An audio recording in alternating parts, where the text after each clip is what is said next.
The reason I wanted to have a webinar was just to kind of have an outward reach towards people who aren't just in the community. We were working a lot with the people in the community, and I realized there's a lot of value that we could share outside of that. And one of the reasons I wanted Mason and you in here is because I respect both of you guys' opinions on customer relations and customer service.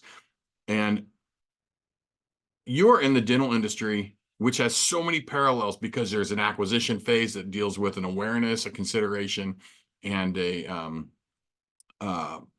commitment phase. Mm-hmm. And there's a lot of ways to frame how that path works, right? I've used one method, but you have your own method that you've kind of developed called READ, R-E-A-D. What I want to do right now is I want you to kind of use your parallels on the outside the tattoo world to talk about how I think this is important because, you know, a tattoo artist can have anywhere from a $500 appointment up to $10,000 for a sleeve. Mm-hmm. Dentists are billing on average of what? $2,000 and up. Sure. And with some of their products that they sell, they can even go higher than that. I'm assuming. So $2,000 up to, $100,000. Right. Way up. Yeah. So if we have such parallel ideas of an acquisition phase, which is the whole thing about consultation, mm-hmm. I think that what you have to offer is going to really help out the average tattoo artist of just to consider like, hey, frame it this way. This isn't just a tattoo. Mm-hmm. This is an account. This isn't a person who has the lifetime value possibilities mm-hmm. in our world of up to $10,000, right? Not just a $500 tattoo. And if you build that relationship, you can really explore a long-term situation with a client, not just this one tattoo and I hope you come back, see you later, adios. Right. In your case, in the dental industry, can you kind of talk about what you work with dentists as far as an acquisition phase? Because it's no matter what industry you're in, it's all the same thing. It is. It's and that there are parallels. Unless you're just selling a commodity, there are parallels between in creating value and developing relationships. And just taking a step back real quick, just so that I have some credibility, since when respected was laughed at by everybody. I am heavily tattooed. I've known Matt for 30 years plus. Sure. And I work in the dental field. I've over the last 15, 20 years, I've developed a lot of teams, from dental teams to companies that work with dentists, helped develop those teams, helped those dentists and those teams sell more dentistry. I've written a book on the topic. I've lectured on the topic. And while we all laugh about respected in my neck of the woods, I do have a bit of respect and literally wrote a book on the topic that we're discussing today. I don't have anything to sell anyone today, so I'm just shooting you totally straight. I don't have any motive other than sharing my experience in hopes that something that I've done or experienced or witnessed somehow helps you. Back to your question, though, it's absolutely true that going out and getting a new dental patient, that cost of acquisition, it requires time, work, effort, money. Whereas when you have someone in your chair, whether it's your tattoo chair or your dental chair, forging a relationship with them, keeping them coming back, developing some rapport, is a way to dramatically increase the lifetime value of that customer or of that patient. And that all starts with, you mentioned the acronym READ. I mean, it's everything that we're all doing. It's all derivative. None of us are coming up with anything new. What we're doing is we're taking everything that we've learned, we've read, we've experienced, we're synthesizing it through our own brains and then putting it out there in the world, whether it's through a webinar, a podcast, or my book. But READ, it's really about consultative selling. It's what the acronym stands for is relate, explore, advise, and deliver. So READ, relate, explore, advise, and deliver. And I posit that following those 4 steps are key, are crucial to building rapport, cultivating a relationship, so that that client or that patient in my world will come back again and again and again, and not only happily give you money, but tell their friends about you. So when you talk about cost of acquisition, what's the cheapest cost of acquiring a new client? It's a referral, right? You didn't have to go out and market to get that person. You know, you generated that referral through providing an amazing service and building a relationship with the person that's in your chair today. So that's a win. Can you go through what Reed would be for the tattoo artist? I think you're familiar enough with our world Yeah. that I've read your book. You illustrated my I book. illustrated your book. Yeah. Can It's a you, picture book. yeah, can you talk about the just kind of go through the READ and how that applies to tattooing and like what you would look for?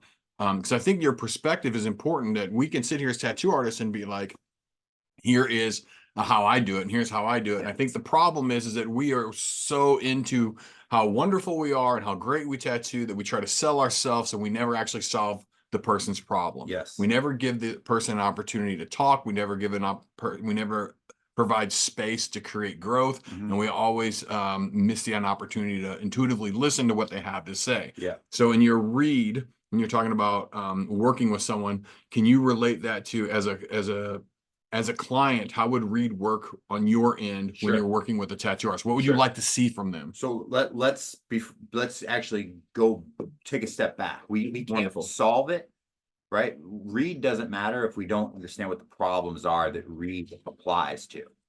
Okay. So I've, sort of qualified each of these obstacles that read helps overcome. So the first one is stranger danger.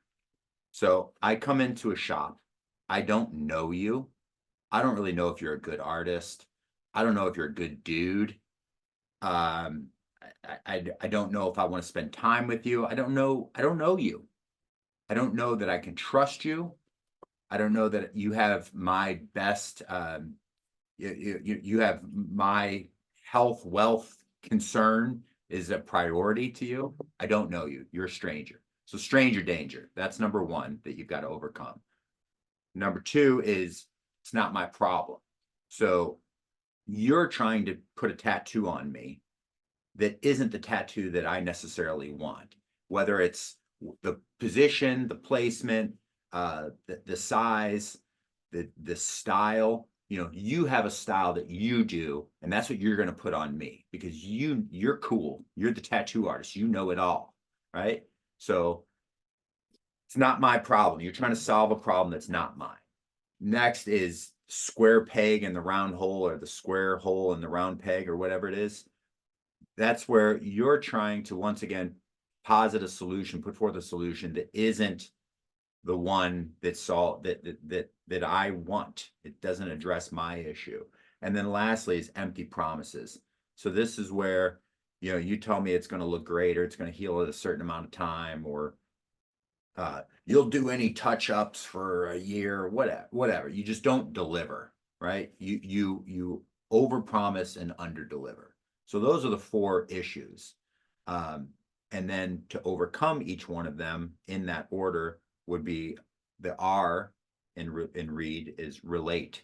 So relating is building rapport. It's asking, it's showing some commonality. If a client walks into the shop and they're wearing, a St. Louis Cardinals shirt, did you go to any games this season? Like, even if you don't care about baseball, and I'm not talking about being a phony. That's not, some people might think that that's what this entails. No, I'm just talking about being human, like establish some rapport, find some commonality. If someone says that they just came in from church, don't drop F-bombs left and right. I mean, again, it's not being phony. It's just being human, having establishing some propriety. This is what I expect when I go into a tattoo shop. I expect them to, look a certain way, behave a certain way, treat me a certain way. And why not do that? How much does that cost you? Yeah, and I want to pause really quick and implement an idea here. Tattooing for so long has been your guest in my world. Mhm. right? And people who hold on to that, they're really lonely right now because they don't have as many guests. Yeah. And what we're really talking about is adjusting fire to how you do business. And when you invite someone into your world, if that's how you want to play it, then what are you really inviting them to do? You're inviting them to create a relationship with you. And everything you're talking about is if you really want to create a relationship with somebody, pause, identify, read the room, and try to create that icebreaker bond. Be the first person to reach across the aisle, so to speak. Because if your first motive is resistance, then why would someone stay? And again, what we're really talking about is moving on from the $100 a day tattoo to actually trying to build a client that has a lifetime value in the $10,000 range, Yes. right? And what is it worth to you to say, hi, how are you doing? I like the Cardinals too. What is it worth to you when I take off my shirt for you to see where you're gonna put the tattoo to go, who did that skull there? I mean, that's like Huge. when you go into a shop, but there's even that, there's two ways to say that, right? There's, who did that skull there? Which makes me feel like an asshole in your shop, right? I'm uncomfortable. I'm sitting here with my shirt off and I'm uncomfortable because I feel like I have a stupid tattoo because the way that you said that. The flip side of that is, oh, cool, man. You got, when'd you get that skull? Right. Right? Any other skulls? Like just expressing some interest in who I am sitting in your chair goes a long way. Again, you're not trying to create the professional idea that you are the expert in all tattoos and you deem them good or bad. You're trying to create a relationship with someone. And Yes. that crazy skull could have a really heartwarming story that you just smashed. Yes. You smashed the skull. Smashing skull smashers. Yeah. All right, go ahead, carry on. Yeah. So relate. And next is exploring. So that's all about asking questions. And there's a bunch of different types of questions that you can ask, but it's asking questions to understand what is someone's motive? What is their, why do they want this tattoo? And I'm not talking about, I don't even, whatever, one of those tattoo shows where that it's got to be this like 35-minute dramatic, like with music in the background conversation about how their mom died and all this and that. But it might be, right? If you have an established period of time for consultations, a consultation is 30 minutes or something like that, then that gives them 30 minutes to do that. Or maybe it's 30 minutes to talk about, it's 30 minutes for them, right? That's It's key. their time. It's their moment and their decision. Yes. And I think positioning yourself where you're exploring and asking questions, asking the right questions. Yes. Asking questions that don't frame an expectation. Asking the most simplest questions like, why is this important to you? What are the next tattoos you want to get? Really trying to see through the lens of your client instead of trying to force your client to see through your lens of how you do things. And this is how I do it. This is how I prepare for it. And you like it or not. Yeah. What would make this tattoo life altering for you? What would make you want to tell a friend to come back here? Asking some of those questions, I mean, and the reason, or one of the reasons for that, or something to consider there is, they might say, what's most important to me? That this costs under $100. Yeah, right. Sure. They might say, what's most important is that you can't see this, that my mom can't see it when I'm in a bathing suit, or or they might say, that I can show this off to all my friends at the biker convention, whatever. This is the true battleground. See, people think that the battleground is Instagram and how good your tattoos are. But to the average client, they're not a connoisseur enough to understand a certain level of good. So the real battleground, what we're talking about here, is how well you can relate to your clients. And a lot of people say, once they're in the chair, I'm fine. Yeah. But they can't get into the chair. The spreadsheets only show the tattoos you did. The spreadsheets do not show the tattoos you didn't do. And as we move forward in tattooing, the discrepancy between an entry-level tattoo artist and an established tattoo artist is getting bigger and bigger. $28,000, $30,000 a year. That's what an entry-level tattoo artist is starting to make. Where a tattoo artist who is actually implementing the stuff we're talking about today, they are getting above the $60,000 range and up, and they should be hitting 80 to 90. Well, and yes, so even that's a ceiling that I think as an artist you should aim to smash. Um, there's, there are in dentistry, there are dentists that scrape by, live paycheck to paycheck, and make, 100 grand a year or something like that. As far as, what they're pocketing. There are also dentists that make, that make 9 figures a year, right? I mean, the opportunities are pretty much boundless. I Boundless. mean, and something that I think is really admirable, that, not to flatter you, but Matt, that you've done is you've worked to, and I've watched this evolution over years, you've worked to tattoo, not necessarily more or less, but the amount that you want to tattoo without it having an adverse impact on your personal income. So in doing that, you've diversified, right? You've brought in more artists. You've created a pretty unique shop environment and sort of model. You personally, you don't just do walk-ins, right?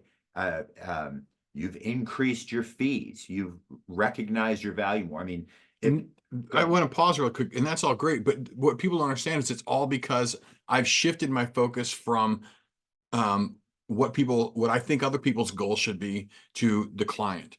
And again, to kind of circle this back around into the consultation world, everything I've done is only possible because the client has allowed me to. And they've agreed that the value is worth it. And it's because I've taken the time in the consultations to create that relationship. Yes. And that's the only way it happens. You Yes. can't just say, I'm going to charge $10,000 and start gouging people. It doesn't work like that. It works like that when you start building relationships and people go, I trust this guy or girl with everything. And in fact, I will pay $2,000 just to not have to work with someone that I'm not familiar with. And something that I want to mention here too is that this doesn't necessarily mean that you are, not you personally, but whomever is the world's best tattoo artist, right? This is all about the relationship. So look, I have a lot of tattoos. I don't know anything about tattoos. I don't know if this line work is good or that shading work. I don't know. I know what the tattoo means to me.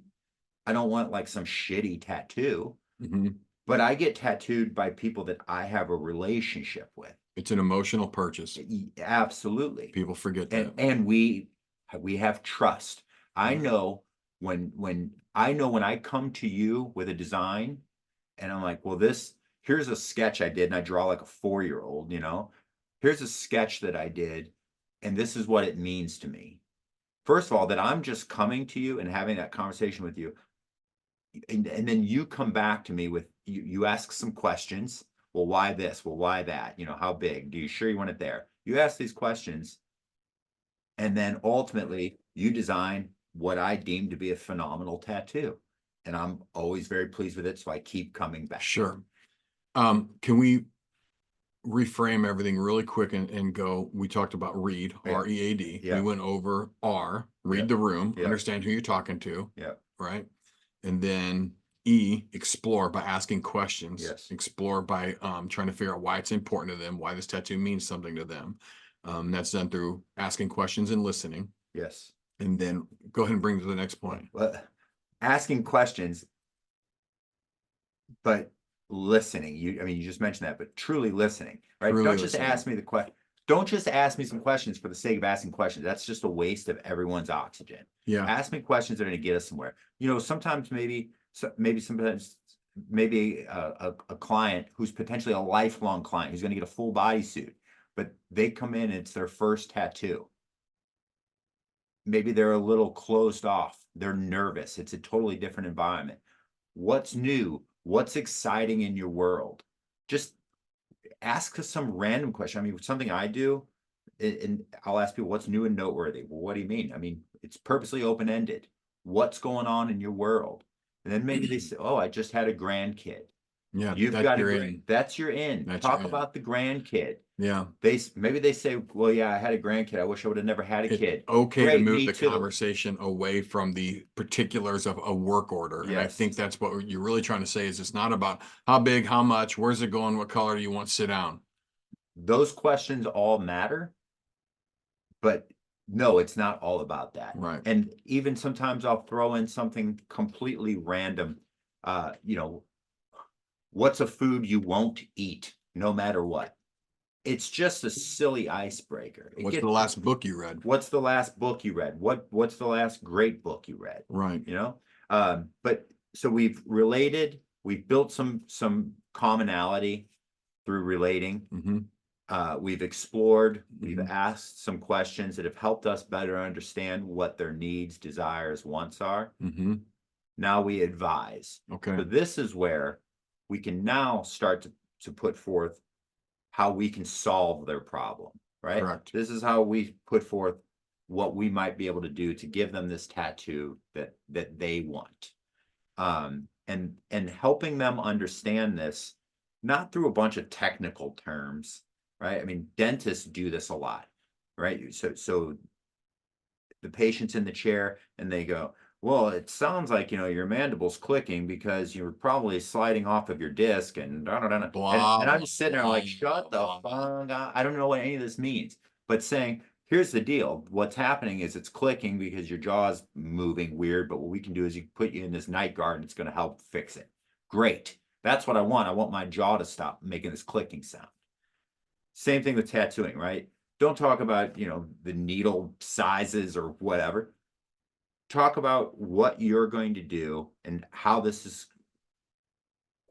going to address the issues that they mapped out. Sure. When you ask the question. And I think that people get confused here because they think it's such an A to B thing. I draw a tattoo, you get tattoo.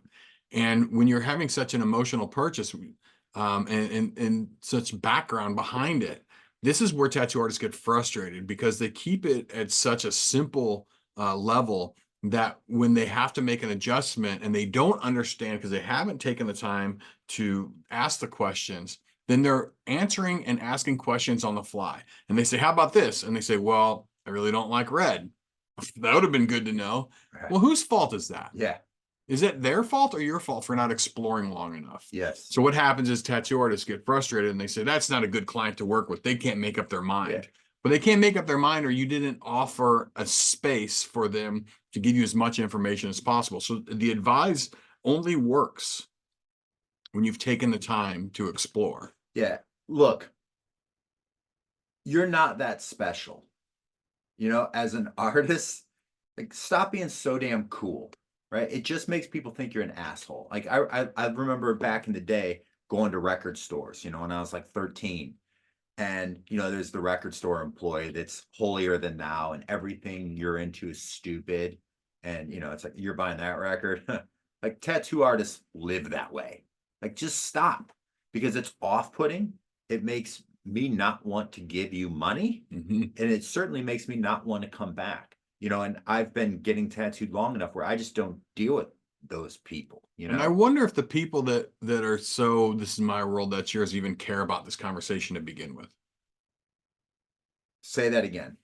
Well, the off-putting tattoo artist, the one that it's like, so check me out. Enough about me. What do you think of me? I don't even think they cared about their consultation. You know what I would say? I would say that we're not talking to those people. And you're building, one of the things you're doing with Jackpot is you're building a tribe of like-minded individuals with an emphasis on, you know, not forget some of the shroud of ew that's attached to this, but you're building a tribe of people that are focused on growth, on personal growth, on business growth, and that's who you're talking to. Right. And I think that so I want to draw a distinction here because this is important.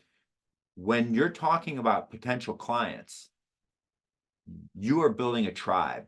That doesn't mean, oh, treat everybody else like an asshole, right? Because somebody that might just seem like you know, they're not part of your gang, you haven't related to them enough, you haven't explored enough to get them initiated, right? So that's on you. The onus is on you to bring those people into the tribe. However, not everyone will come, and sometimes you have to just go, look, I'm not your guy. You're not for me. This Right. isn't a match, and Right. that's okay. That's okay. That's okay. And I want to say too that not everyone's always 100% ready to get the tattoo during the consideration phase. And that's when you meet people during the consultation is the consideration phase. And if they walk away, excuse me, if they walk away, Mhm. you just planted a seed of a new way of thinking and a Yeah. new mindset that no one has done with them yet. So just because you're not, and again, to get away from the A to B thinking, Yeah. and this is what consultation really is a mindset. Get away from the I draw and I'm convincing you to get what I like. That's not a consultation. Matt, that's what I go to 7-Eleven for to Exactly. get a bottle of water. It's a Right. commodity. It's that person at the counter, I don't even need them, right. right? That's not, or is that what you're doing? Are you just selling a commodity? Right. Are you just selling a piece of flash up there that you're going to bang out for $80? No, you're building a fucking empire. And that's the thing is that when you're doing this and you're doing a good consultation and you're relating to people, is you're creating your own tribe. And there's nothing better than getting that text message of, I was at the airport in Cincinnati and ran into a guy with a sleeve and I knew you did it and we bonded. And it all starts with a good consultation. My wife is in the other room right now, and she owns some dental practices in Arizona. But the focus of her daily role is presenting treatment to patients. And their office is a unique one. They don't drill on teeth or pull wisdom teeth like Mason's familiar with. They just treat sleep apnea, right? So these people come into the office. They usually have to pay several $1,000s out of pocket for this treatment, right? Most of the time, they don't really know what sleep apnea is. They don't really understand how it's affecting their life. They don't really understand why they've got to pay $5,000 for treatment. And there's an alternative treatment out there that their insurance will probably cover full. It's called CPAP. However, around 80-85% of patients say yes and go through with treatment with her. Why? It's because she relates, explores, advises, and delivers. It's because she follows practices the tenets that we're discussing and all that she does in the office. And as a result of that, patients are happy, just like going into a tattoo shop. They're happy to pay the money. Like, I don't know whenever I get tattooed, I have no idea what it's going to cost. I don't care. I know that I want you to do it, and I'm talking about you, but this isn't just that we're friends. I get tattooed by other people. I want that person to do it, and I'm willing to pay whatever it costs because that's what this is worth to me. We're in D now. We're in D. So deliver. Right.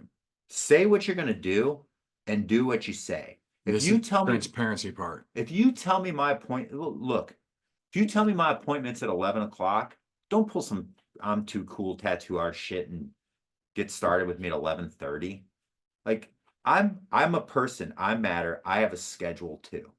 Say what you're gonna do. If you tell me you're gonna be here at 11 and we're gonna get started, cool. If you tell me it's gonna go from here to from my shoulder to my elbow, cool. Don't tell me, oh, sorry, it's a little smaller. I've got to pick my kid up from daycare today or some nonsense like that. Say what you're going to do and do it. Make them feel comfortable that you are going to support them downstream after the tattoo. That could mean something like, hey, here's the shop phone number. The whole deal, like sending them up front and they get a printout that says, here's your aftercare. Like, that's fine. But saying, making them feel good about the purchase afterward. So something like, here's a card with my cell number on it. Give me a message if you have any questions. I would love to see this healed up. I'd love to see this healed up. Come back in. I want to get a picture. You know what that makes me feel like? This happened to me actually recently. I got tattooed. I got a big muse on my leg by somebody in Arizona. And the guy said, hey man, when this gets healed up, I want you to come back because I really want to get some pictures of this. And that made me feel like, oh man, this is a really cool tattoo because he wants me to come back to get pictures of it. Right. You know, It's a bookend on the experience. it's a bookend in the experience. Something that you've done really well, Matt. I don't know if you still do this, but it's look, it's left a mark on me. Is you used to give out the keychains with the shop name on it. You know, like I felt special. I still have it on my keychain. But you know, these are things that you can do that reinforce the repeat buying behavior. Now I feel like you didn't just tattoo me and take my money. You care about me. Shooting them a text, you know, if you've got their number, or telling them, I'm going to shoot you a text in 2 weeks to find out to see how this is healed up, and then shooting them a text in 2 weeks to see how it's healed up. That stuff goes a long way. They go, holy shit, that guy cares about me. So next time I want to get tattooed, I'm not just going to go into the shop that I passed when I walked on the street. I am coming back to you. So as a client, one of the main things that in the transparency part, and I think this is where tattoo artists balk, and I think this is where they don't build the trust, is when they don't show confidence. If the price is the price, give them the price. What people don't realize is that they're so scared to say their worth. So if a tattoo is $500, just say $500. If you have a hard time saying it, write it down. Look, You know? Yes, Matt, I agree with everything you just said. This is an important one to me. And this is, again, guys, stop thinking that as tattoo artists, you're so special. Dentists face this. Almost all non-commoditized customer-facing businesses face this. Know what your value is, know what your worth is, and say it. Get your hand out of their wallets or their purses. You don't know what they make or what they do. My wife says this all the time. She's like, you know, the price is the price. We're giving them a life-saving treatment. And I don't know if they've got 3 homes and, you know, this is nothing to them just because they come in kind of looking disheveled. Right. So who am I to say that that they won't pay for this? Right? Know what your value is. The consulting I do with different businesses, you know, I used to just go, well, I'll kind of do it for free. And then I'd say, you know, I started charging. And then more and more, I realized when I'd work with these companies, I'd look at their books, it's like, oh, I've helped you make another $1 million this year, but I'm still charging you $1,000 a phone call. I call that negotiating for the other party. Yeah. So if it's $500 and you start having this, oh, but they don't want to pay that, and they're probably going to tell me this, and you have this whole conversation in your head, and then you say, I don't know, just give me $400. Yeah. You know, when you're transparent and you're going through the whole entire process, I think being transparent with the pricing, being transparent how long it's going to take, being transparent with your process. Yeah. Even if your process is weird. Yeah. Just tell them I'm weird. You're going to show up at 11. We probably won't get started till 11:30. If you tell them that, it's okay. If you have the illusion that you're going to be there at 11, everything's going to start at 11, but you know that there's like, you have your own time, let them know that. So I just want to recap really quick. We were talking about Reed. Will you go through Reed one more time with us? So Reed, you're going to relate. So build some rapport with them. You're going to explore, find out why they want to do this, what it means to them, what their motives are, what would make this a success. You're going to advise, which is then posit what it is that you can do for them, what solution you offer, and then D, deliver. You're going to say what you're going to do and do what you say, and make them feel good about the purchase after the fact. So this goes even beyond the consultation, because the consultation is the beginning of the relationship, and you're constantly reinforcing you're removing buyer's remorse.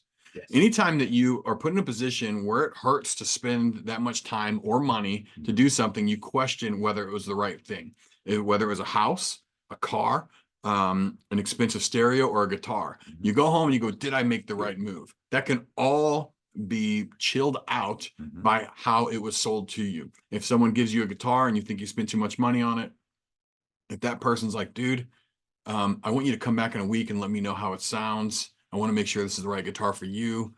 I mean, that right there, I might not ever come back, but just the fact that he thought that he put the right guitar in my hands Yes. makes me feel like I made the good decision. So reinforcing their decision-making skills is super important. You're the guide, they're the hero.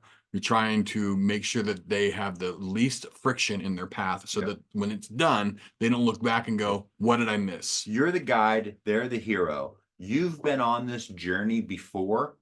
You know about the peaks and the valleys, and you know the gaps, the Mhm. crevices. Right. Your aim is not to tell them, go do this, go do that, over here this is going to happen. Your aim is to be the expert to guide along with them. You're on this journey together. You're creating the proverbial win-win. I'm going to open the floor for a second to take some questions. Before I do that, the reason why it was so important to have you on this is for two reasons. One, you're an expert in your field when it comes to public relations, creating clients and creating lifetime value clients, and not about a sleazy salesman who goes in and says, here's the tricks to make them spend money with you. We're not talking about price gouging. We're not talking about fucking people over. We're talking about building relationships because you believe in your product and you think you can actually offer a solution for that person. And you want to reinforce that they made the right decision when they do business with you. So I guess the most valuable part about you being here one-on-one with me is, as a tattoo artist and you're the client, we forget how fucking scary and annoying it is. Me and you had an experience in Arizona. I went out and I flew out to see Jason in Arizona. We went to a tattoo shop, and I just want to run through this really quick. Jason made an appointment with someone. We showed up and the guy's like, yeah, I'm busy. One of these other people can tattoo you. We're laid back. Okay, cool. Who can it be? We were literally next to the artist who was yelling across the room to the front person, what do they want? The guy could have turned to us and said, hey, I'm Ben. I would love to tattoo you. Yep. Instead, he used the front person as this buffer. So the front person was the nicest person there. And I would have rather gotten a shitty tattoo from her than the guy that tattooed us. And me and you, being that we're in the business we are, we made that process smooth. He did not do any of the work. And to this day, I have no fucking idea what that guy's name is. No idea. I have no reason to go back there. In fact, I unfollowed him on Instagram just because it left such a bad taste in my mouth. And it could have been one of those things where every time we went back to Arizona, we're like, let's go see Ben. Let's spend another $500 with him. Yes. You know, so in your shoes, I'm sure I was able to live that again. This is what we're talking about, right? As a connoisseur, as a consumer, as someone who's spent tens of thousands of dollars on your tattoos, you're not going to go to someone who doesn't deliver this READ. 1000%. And you would rather go to someone who is a lesser qualified tattoo artist, but a more personable person, and give your money to them. Absolutely. Absolutely. I've actually seen, so I'm going to flip that. I wanted to get a portrait, right? And went and met with a couple of people, and incredibly skilled, at least it looked, you know, the looking at what the work they did, it was incredible. But in talking with them, I was like, I don't want to spend time with this person. You know, I no matter how incredible it looks like that tattoo will be, I don't want to spend 3 hours with this person. And I don't want to get too corny here, but it's like, I'm carrying around a part of that person with me, you know, for the rest of my life. And I don't want that. I don't want that icky vibe. Right. I got tattooed by a very famous tattoo artist in the 90s, and he was such a dick that I fucking hate the tattoo. And I know some people would cherish the idea of having a tattoo from this person. And I've thought about covering it up just because the dude was such a dickhead. Yeah. So that's an extreme situation. But what we're talking about is like the mentality of a consultation, the mentality of being a tattoo artist. Just, it's a mindset. Move away from the idea that it's all about you putting your wares for sale. Listen, if I said I don't have anything to sell anybody, I lied. If you want to buy a copy of my book, yeah, it's written for dentists, but it's all relatable to everything we're discussing. 100%. Just take out dentistry and insert tattooing, and 100%. You'll see real value in this book. The industry is not such an illusion. We have to adhere to the basic business principles. But where I'm headed with that is, you know, that whole read thing, really what we're talking about is just being a human being, Right. just being real, being sincere, being a fucking normal person. That's it. Right. Just be a person. I want to stop right there Yeah. because that was a good place to just be a soundbite. I want to kind of go over to our crowd because we got into ourselves, and I want to make sure that we let other people into this conversation. Sure. Robert, and I'm going to start with Robert. Robert, kind of yell at us. What has been some of the takeaways, or any questions that you might have for this moment? I really don't have any questions. I'm just kind of taking it all in. It all, really makes sense. A lot of it, we've been talking about in Jackpot and stuff similar, but this kind of dives a little bit deeper into it. I think just the really, one thing that struck out to me was ask them what's new and noteworthy in their life. I really liked that, like getting away from the whole tattoo part of it and just, what the fuck makes you tick? Why are you here? Other than the tattooing thing. I really liked that. I guess the only real question that keeps popping in my head is, what do you do? The best way to approach realizing you're not the guy for them. And if they don't. Oh, we lost the last part, Robert. Some reason you cut out. Is that just us? I hear now. Yeah, I can hear you now. Yeah, so what I heard was, what is the best way to back out of a bad relationship when you see all the signs? Would you like me to answer it or Jason to answer Go it? for it, Matt. How do you address that? Okay, so it starts to happen, right? And you start to realize that during the consultation, you're at a fork in the road. It's going to be difficult to move on. You're at somewhat of an impasse, but you still have two choices here, even if the tattoo isn't going to be scheduled today. And that's what we're really talking about. There's no reason to schedule this person because things are going south. One, the person's just a total not for you person. There's never in any aspect are you going to be able to see a relationship with this person. Refer them out to someone who fits. There is a nut for every screw, right? Or a wrench for every nut, or whatever. The screw for every screw up the refer. There's someone out there for them. You're just not the person. And that's okay. People don't know anything about tattooing sometimes. They come in and they make an appointment and they just like, well, you're the one that showed up on my Google feed. So I picked you. You might be their first introduction to tattooing. And you might realize that the people down the road who are a little bit sillier or whatever they're looking for might be the perfect fit. So I have about 3 or 4 people in my Rolodex, that I send people to. And that creates reciprocity with those people too. Reciprocity, so you're sending them back, big word. You're sending them people, and they're likely sending you people back too, because they get people that, this person that this potential client that you're talking to that's not for you. They want to get some kind of, something small, whatever, simple. It's not, you don't do little aliens. Right. You send them to the spot up the street that does. Next time somebody wants a huge back piece of a dragon, they send them back to you. It's the truth, because what they'll say is, I can't wait to find the tattoo that you can do for me. Right. Can I interject? Yeah, Mason, jump on in. Let's make this a conversation real quick. So I think we jumped ahead. If you're trying to find out, hi guys, Mason, by the way, I own a tattoo shop. I got 11 artists. It's chaos all the time. I'm herding cats. So we deal with this sometimes within our own shop, where we help the other artist out by recommending them within our own shop.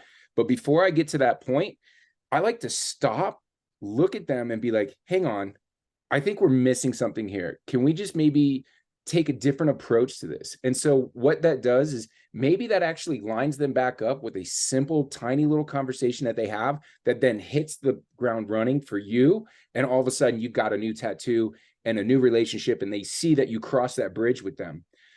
If it doesn't work and you're just like, this is a dead end, I really try to hold a consultation as if I'm going to pass it off to my other artists that I think will work. And I try to open up the ideas of what that artist is going to be like, with the questions that they're going to ask, and try to start aligning them a little bit better. So when they meet that artist, it's not a cold start for them. It just gets them wrapped right into it. The last one, if I have to recommend them to another shop, I try to give them the phone number, take the picture, say, here's their Instagram. And then I reach out to the shop and say, while the customer's there, I'm like, hey, guys, I got somebody coming over there. I think he's going to be a good fit. Will you please take care of him for me? Right. We weren't able to like match eye to eye, but I think you guys are going to be able to do it. And if you can't, and then I look at the customer, I'm like, hey man, reach out to me. I'm more than happy to put you with the best seat. And I think what you were trying to say earlier, Matt, is there's an ass for every seat, right? So that's Right. what it is. It's not a nut with a bolt. It's an ass for every seat. So I try to do that across the board because I just gave them a super amazing experience, even though I didn't tattoo them. I linked them up with people that I can trust. And I just made my whole community better, which means my working group is going to have similar people that also like to have positive experiences, love to help each other out.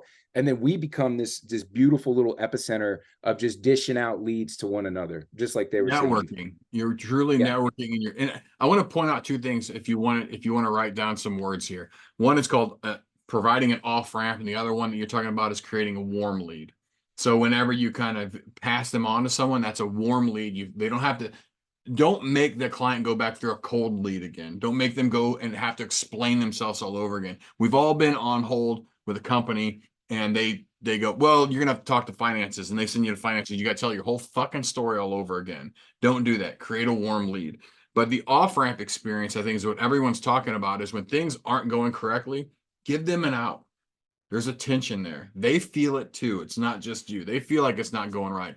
Another off-ramp you can provide is a second consultation.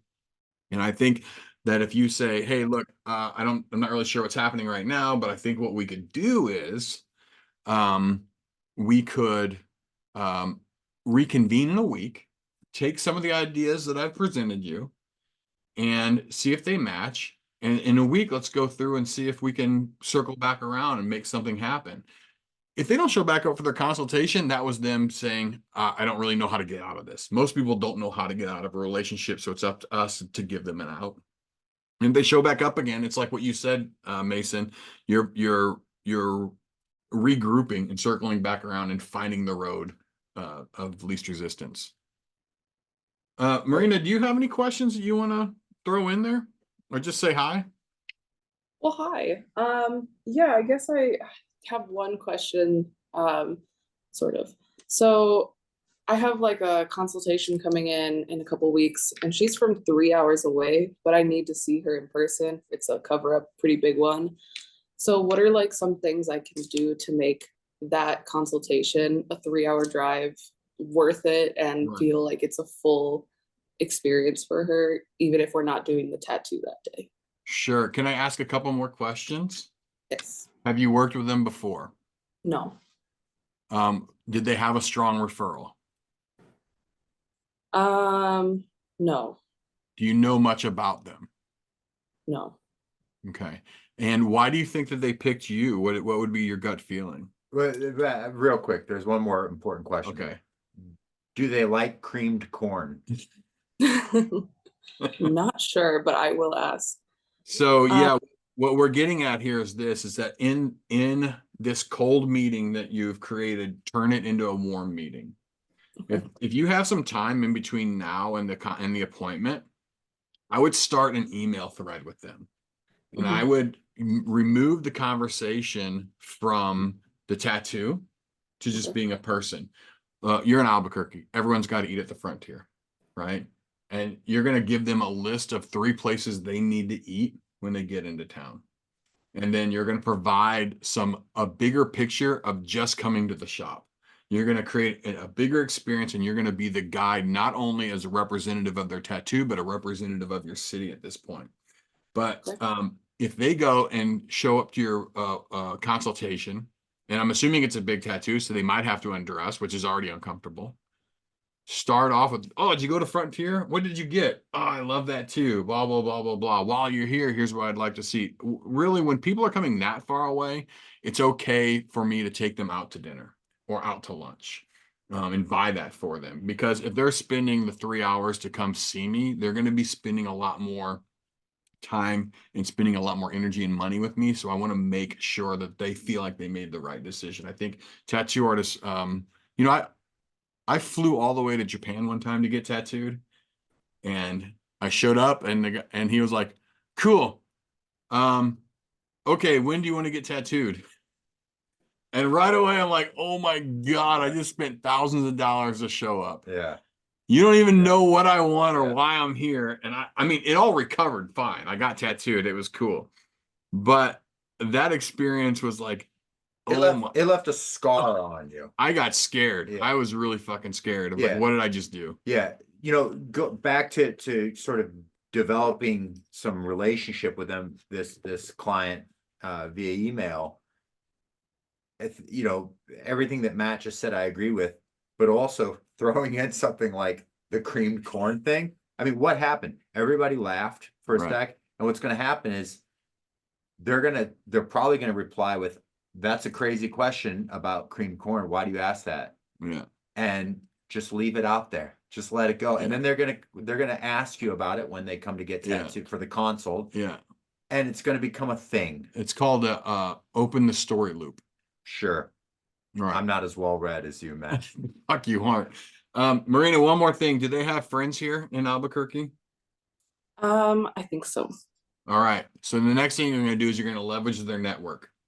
Because if you have the ability to bring this person into your circle and be such a guide for them, then not only will you get the X amount of time, X amount of money, and X amount of a relationship and another person on your tribe, but now you can invite, hey, I want to meet your friends too, or what are your friends into, and just try to feel it out, because that's where the real gold starts happening. Excuse me, is when you can network, or I'm sorry, leverage your clients. Sorry, what the fuck am I trying to say? Leverage your clients' network as well. The biggest thing here, the takeaway on this is not A to B. We're not in a market. We're not putting all of our fancy embroidery and our fancy bowls that we made, and you either like it or not. That's not what this is. This is creating a real relationship and saying, what do you want me to put on your bowl? What do you want me to embroider for you? And when you can create those relationships, then that's the gold. You'll be buying that person's entire family. They'll be buying personalized embroidery from you from that point on. So I want to concede our time. We hit the 11 minutes. I want to say thank you for letting us talk. We are going to the next part of our program, which is, oh, hey, guess what? I want to talk. Hey, Michael, are you able to talk right now? Oh, what do you have, Jason? Yeah, good. 1 Talking to second, me? Michael. Yeah, give me 1 second. What? Michael, give me 2 seconds. I want to say, so I've got to roll Yeah, because thanks, buddy. I'm just visiting from out of town. I got a bunch I got to do. But I want to say to everyone that's on here, really what you're doing, it's commendable. The fact that you are looking at your artistry, at your business different, and you are focusing on ways to grow the business and grow personally and professionally. I think it's really admirable, and the fact that you're spending time here when you could be doing a trillion other things right now is really admirable. So kudos to every one of you that are on here. I wish you nothing but the best. And Matt, thanks for putting this all Thanks together. for I think having. it's amazing. Thanks for being here. Hold up. Tell your wife goodbye. I will. Wife, goodbye. I'm going to change this a little bit. Michael, I'm going to ask you a question. I'm going to change my view here. All right, there I am. And Michael, can you tell us a little bit about Jackpot and what you've gotten out of it? Yeah. So yeah, Jackpot. What I've gotten out of it is just, kind of like it's just a community of like-minded people. It just keeps me kind of centered and focused on, the business aspect and just being a human, because I get caught up in I can get caught up in some robotic shit pretty easily. And just, I lose my focus on things. So it just helps me keep my thoughts, focused around, business aspects and yeah, it's good to listen to other artists. Like there's so many good ideas that fly around and, it's kind of helped me out in my business. Like today you guys were talking about, being a human, I get caught up in like, in my consultations and what have you. I get caught up in just the work, the tattooing, and then I forget that there's a human behind there. So, I just need to be reminded all the time, and so that's what Jackpot has really helped me with. Thanks, Mike. I'm glad that you're part of this. I want to just say thanks to everyone who's joined Jackpot, that it's been such an awesome community. We're small and mighty, and we all kind of get along really well together. We meet every Wednesday and every Tuesday. Wednesday meetings are in the evening, Tuesday meetings are in the morning, and we have a third group that meets every other Wednesday. So as the community grows, we keep adding more meetings, and my dream is that every day of the week there'll be a meeting for any artist who likes a particular group of people. My goal is that one day that the Tuesday people are like, never go to a Thursday meeting, those guys are nutters, and the Thursday people will be like, don't go to Tuesday meetings, those guys are crazy. I would love to get to the point where like the umbrella is we all want to do better, but it's okay to be yourself within that umbrella. I definitely don't want to create a cult or a tribe of this is the only way to do things. So Robert's a member, Michael's a member. I want to appreciate you guys for showing up today. Joe, I see you out there. It's good to see you again. Joe's an old friend. We met in Miami in 1998. At this point in time, I'm going to send it over to April. April, what's next? The next topic is the right way to do customer service. So we have Mason Atlas. He's an experienced tattoo artist, a tattoo coach, and owner of The Hive SLC Tattoo. So Mason, do you want to go ahead and take the floor? Oh, awesome. Thanks, April. Love your presentation, Matt. Appreciate you guys being here. I'm probably gonna unwire some of the stuff that they went into. A lot of the things that I like to bring up kind of correspond with the read aspect, and I think they did a really good job of developing it. One of the words you guys touched on that I really love, and we go through it all the time. I have 11 artists. Half of the shop I've taught from scratch. I really wanted to lean into all of the things that people would bitch about at the bar, saying, I wish tattooing was like this. I wish it was like that. Well, I started taking in all those problems and trying to figure out a way to develop a system or a technique or just a way of being that kind of like fix those problems. And what I got down to the very basics is transparency is our guiding light. Every aspect of whatever we do for all the clients, we try to be as transparent as possible. All right. So out of the 11 artists that I have, each one does their own intake and their consultation in a completely different process. And what we did is we talked to each individual artist and figured out, like, decoded who they are, asked that artist the questions about their process. Are they quiet when they tattoo people? Do they like interacting via text when they're trying to talk to their clients? So we try to play into the strengths of each and every one of them, from the initial contact through working through the whole design process and experience. We also answer questions before they're asked to build a well-rounding understanding of how it all works for their clients. This can vary from the initial intake, how we communicate with them, whether it's a large-scale piece. Do our artists keep the client's information organized through a series of emails? Do they have forms that they take in? I believe there's like Notion and a couple other programs that you can use. Or do they do smaller tattoos and like communicating through text? And so sometimes we use the Google accounts, so we're not giving out our personal information. This whole thing doesn't work unless you enjoy the process. And so leaning back into the read aspect, you really want to enjoy these questions that you're asking. You want to kind of get to the points that link up with who and what your personality is. And I think I'm going to express more about knowing who you are as an artist before trying to know what your client's going to tell you. We have a couple different artists. Let me bring them up real quick. So one of our artists, she's super intuitive. Each session is an experience. She's an active listener, and she enjoys responding to she enjoys responding instead of initiating these conversations. So she likes to give out theoretical questions to her clients before she meets up with them. She likes to kind of tell them a little bit about what she's about to make this bridge happen a little bit more seamless for her clients. And I know we talked about asking what the clients are like. Sometimes they just don't know.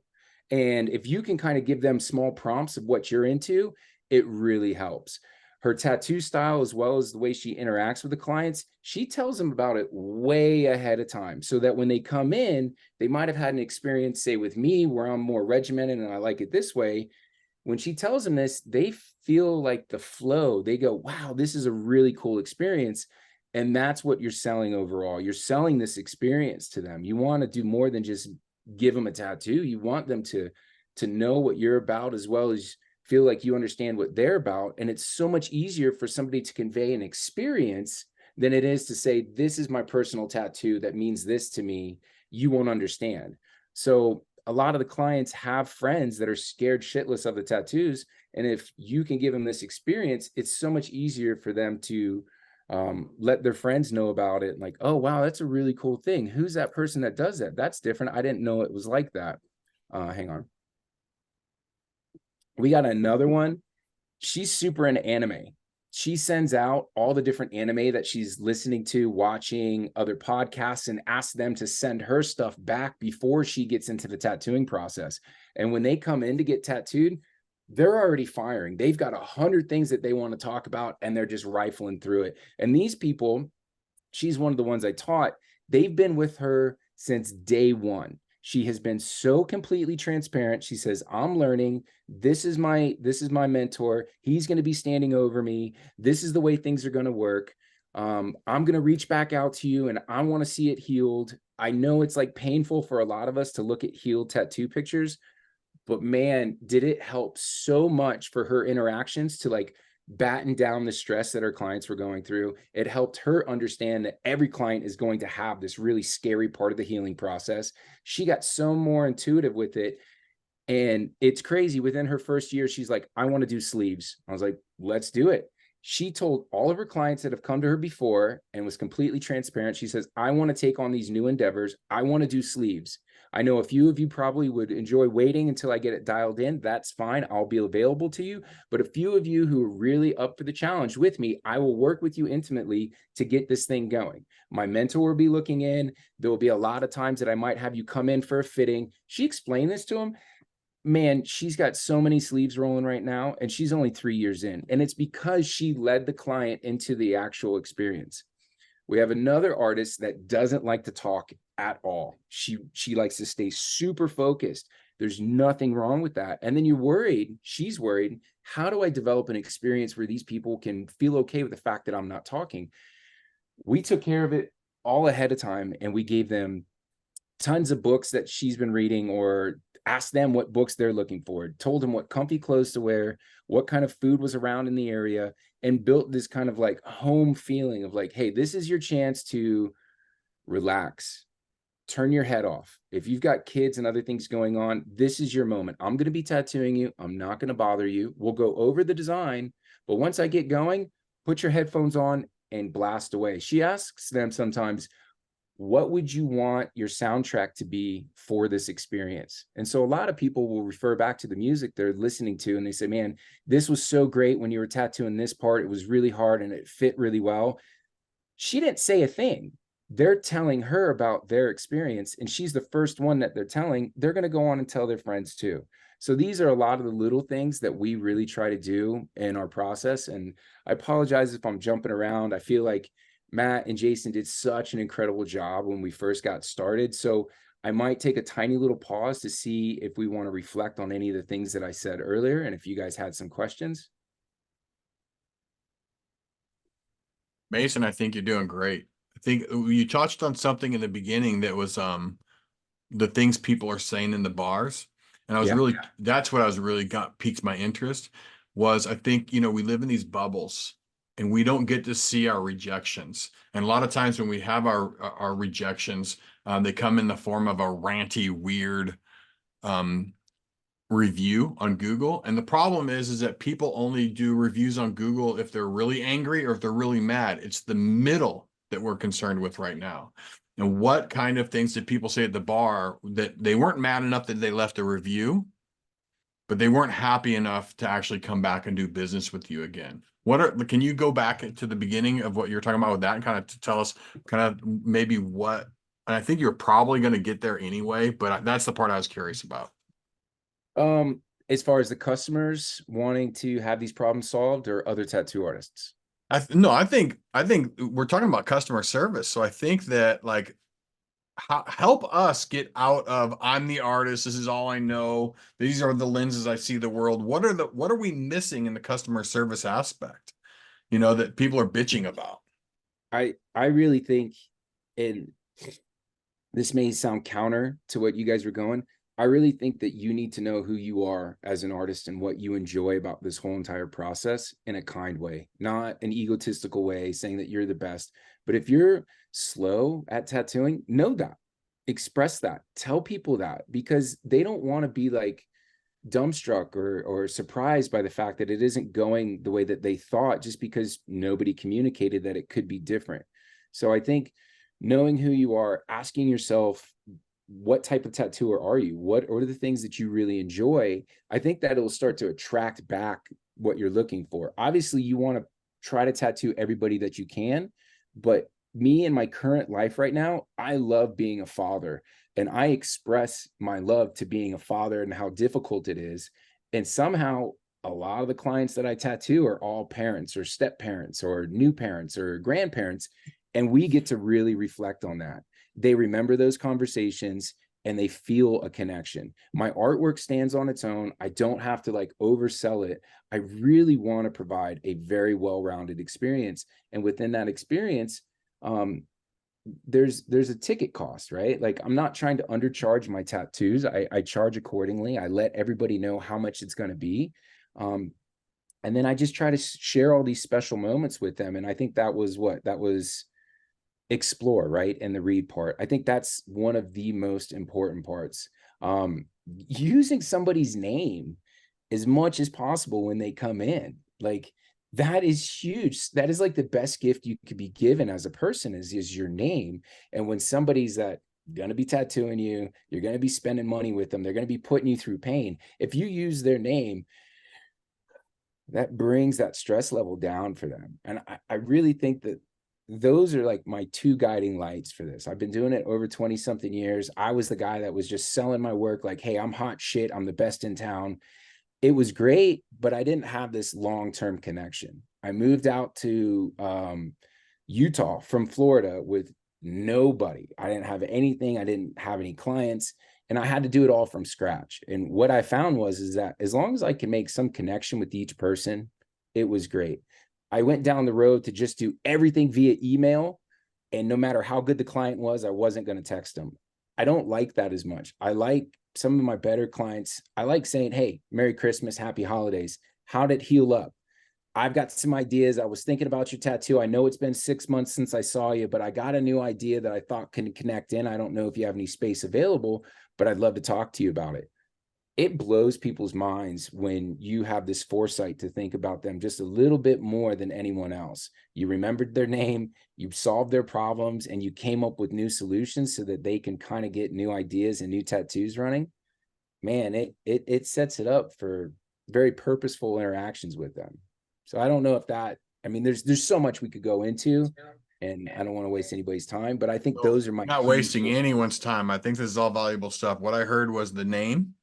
What I heard was reconnecting, and those affirmations quell people. What you said was reduces, I think, I don't know if the words used were reducing tension.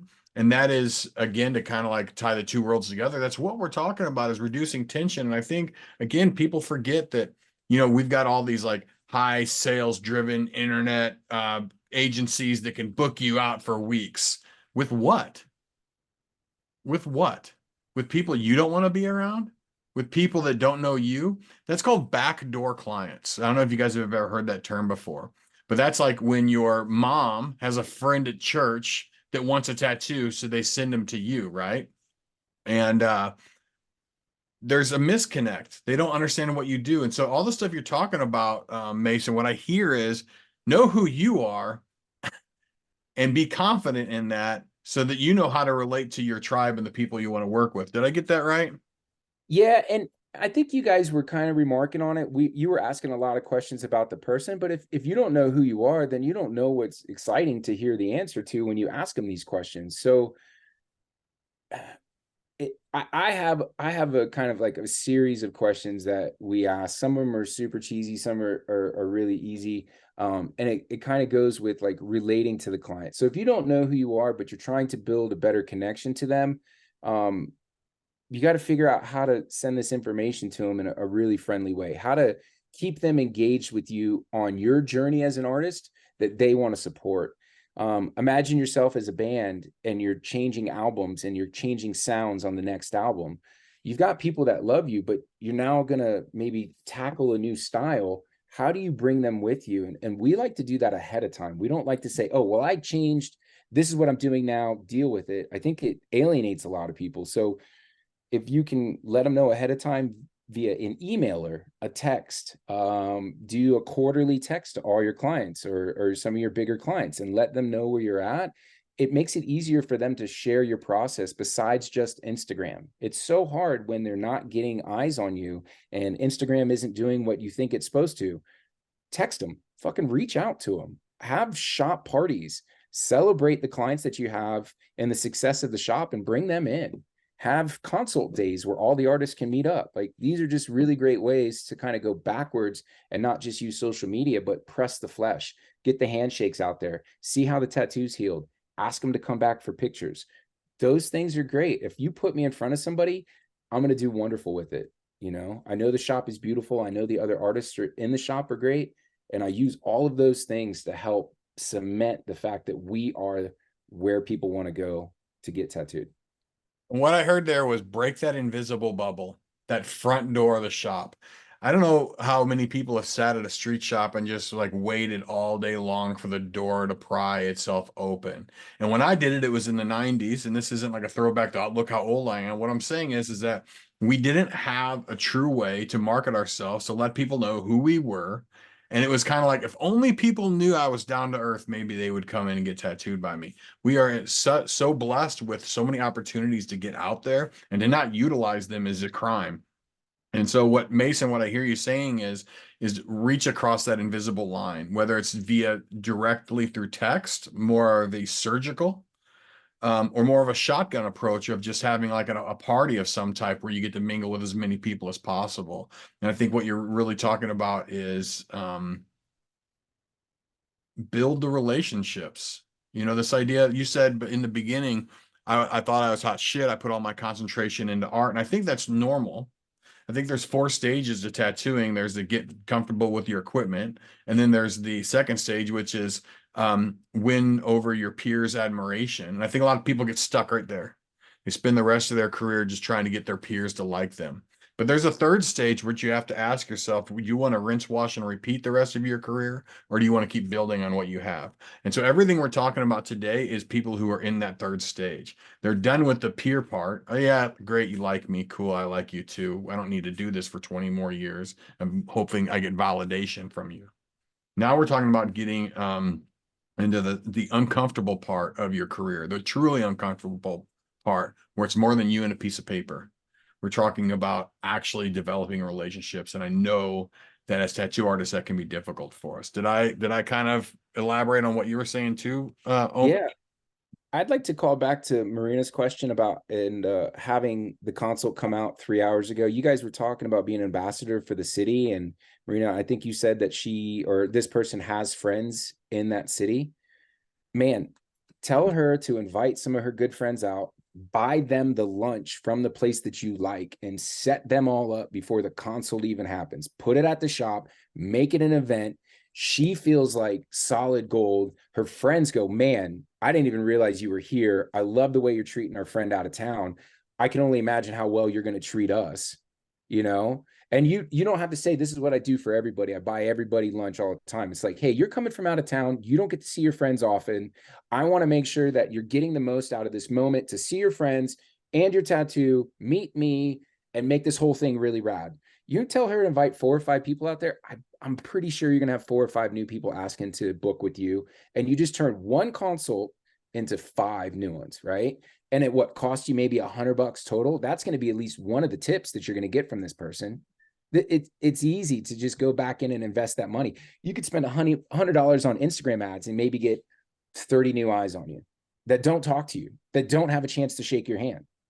I think the better investment is just as simple as a lunch. And so that's the way I definitely. I 100% agree. Hey, Joseph, can you take the big picture off so that we can all see each other? Thank you. I appreciate it. Get my mug out of there. Yeah. Mason, I want to say thank you for coming on and kind of sharing your experience and stuff like that. Hopefully you'll come back again and we can start to kind of really refine these webinars. Is there anything that you feel like that's on the tip of your tongue, or anything that you really wanted to tell us before we move on to the closing? I'll give a couple simple quick hacks. I know we talked about, we didn't want to like say this is how we're going to do it and these are tips and tricks, but I got a few. One, take the picture for the person. Take it for them. If you got the better camera and you're the one constantly taking photos of tattoos and they never do it, take that photo with your camera. Here's why. You will text them later with their photos. You will reiterate all of the amazing things that you guys talked about. You will then slide in. We have links for consults.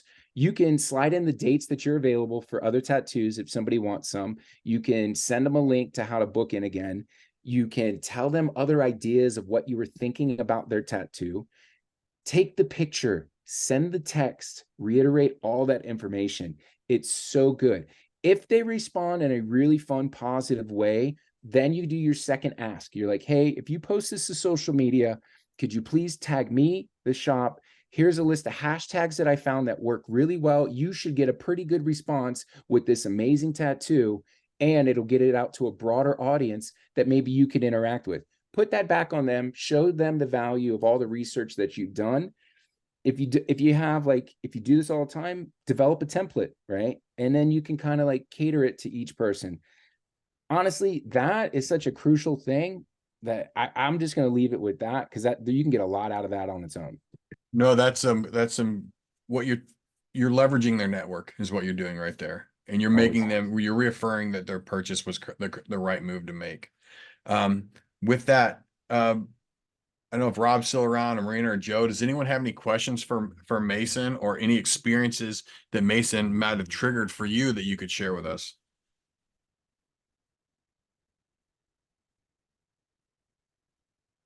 I'm glad I'm not triggering. That's good. Yeah, no one ever wants to go first. Joe, I want you to jump in. Yeah, I mean, this is all the kind of stuff that you and I have been thinking about and talking about since '98 when we first came, and that is advancing, one's business, advancing one's art, really creating that experience, right, for the client. I know we both have had clients over the years where you tattoo grandpa, you tattoo dad, you tattoo son, it's multi-generational. And this is exactly what the guest is talking about. It's amazing to hear those stories, and that they've placed systems in their shop for all the different styles and all the different types of personalities. Beautiful. It's what tattooing is now. It is wide open. The veils are down. You can create the experience that you want as an artist, as a client. So bravo. Really great. Thanks, man. Thanks, Joe. Yeah. Appreciate it. I think he's Good right. seeing you again too. God, Great seeing you, man. I'm not lying. There's a picture of us hanging in my shop. It's me, you, and Gary. And boy, if we could look at ourselves now compared to the baby face versions of us. Yeah. Pretty amazing, man. We made it. Joseph, did you have a question, Ollie? Hello, hi there. By the way, I'm Ollie. I work for Matt, and I'm not a tattoo artist, but I'm also an aspiring business owner someday. So you're dealing with clients, right? You're dealing with customers, and my question is, because we don't want to wall them, but we also want to position ourselves as experts in this field, right? we don't want to look down, we don't want to look like we don't know anything because they won't trust us if we can share some value. So my question would circle around, when is the right time to speak and when is the right time to listen? I think when you introduce yourself and you kind of you feel that slow pause, like take a minute before they answer and just kind of look. And it's hard to say because it's something you learn. Like if they're not talkative, then throw in the cream corn aspect. You know what I mean? Like give them something to help relate to them. Having all that read aspect and asking a series of questions, try to set them up to have the answers. Like gentle leading, I think helps. It's such a hard thing to say. Like if there's blank space, I always go like, what is some of the top things you want to get out of this? What's the top 3 things you want to get out of this? That helps. If they only give you one, try to give them the other 2, because if you give them 2, 3 things that they want out of this and you can provide that, they find value in you. So if you get the stumbling block and they're not talking and you don't want to overtalk, start with that question. That helps a lot. My artists do that a lot with theme and mood into the tattoo. Like if somebody just has a pretty like straightforward prompt that they want, one of my artists she just goes, what kind of mood are you trying to set with this? Is there a movie that you want to resemble? And then they talk about their favorite movie and you probably seen it or you haven't. You go, tell me more. And that just helps set that thing in motion because you're just trying to connect. So if they can describe something that's maybe emotional or has some emotional value and you can connect on an emotional level, they see that you're linked with them. And again, that stress level lowers and that conversation starts to become very natural. I do it naturally, so I'm not as proficient as having those steps in line, but those are some of the tips and tricks that I get to work almost 100% of the time. Can I throw Thank you one so in there? much for that. I think that everything you said is 100% true. I agree with you. And then the last part I would add is let silence do the heavy lifting. Don't be afraid of no one talking. Sometimes Yeah. people take a minute to settle themselves before they can figure out what their question is. And if you're always doing all the talking, then that's called fast talking to slow thinkers. And we've all been sold a shitty car by someone who talked so fast that never let us process the moment. So let them process the moment. I agree with that 100%. Mason, thanks for coming on. I can't wait to replay this to hear everything you said again. So this will be available. This replay will go back up inside of the Jackpot Tattoo community. Marina, we would love to have you in there. And I hope I say it right. Nikita, didn't get to see your face today, but we'd love to have you inside the group too. Just the fact that you showed up today means that you want to invest in yourself and you want to be around like-minded people. So what we're doing right now is exactly, Rob can tell you, what we do in the meetings is we come up with a topic that needs a little bit of critical thinking and we put it out there. So yeah, same with you, Joe. I'd love to have you in there too, hang out. A lot of discussions we've had over the years, they're all happening again. So with that, with the closing, is there anything that I guess any announcements? We're going to try to do this again next month. Now that we've kind of got the rhythm and the flow down of how this is going to work. So be looking for that. Yeah, I don't really have any other real announcements right now, other than I just appreciate everyone showing up this morning. I know during the holidays, everyone had 1,000 other things they could have been doing. So just want to say thank you. April, do you want to take us out? Yeah, just wanted to thank everybody for showing up. This is the first of hopefully many webinars that Jackpot's going to be putting on. And it was very interesting conversation, even for somebody who's not a tattooer. I thought it was really, really helpful. And yeah, it was awesome. Thanks everybody for showing up. All right. Reach up, pat yourself on the back and say, I'm a good person. All right. It's good seeing everyone's faces. Go and get some lunch, okay? Talk to you later. Thank you, everybody. Thank you. Thank you.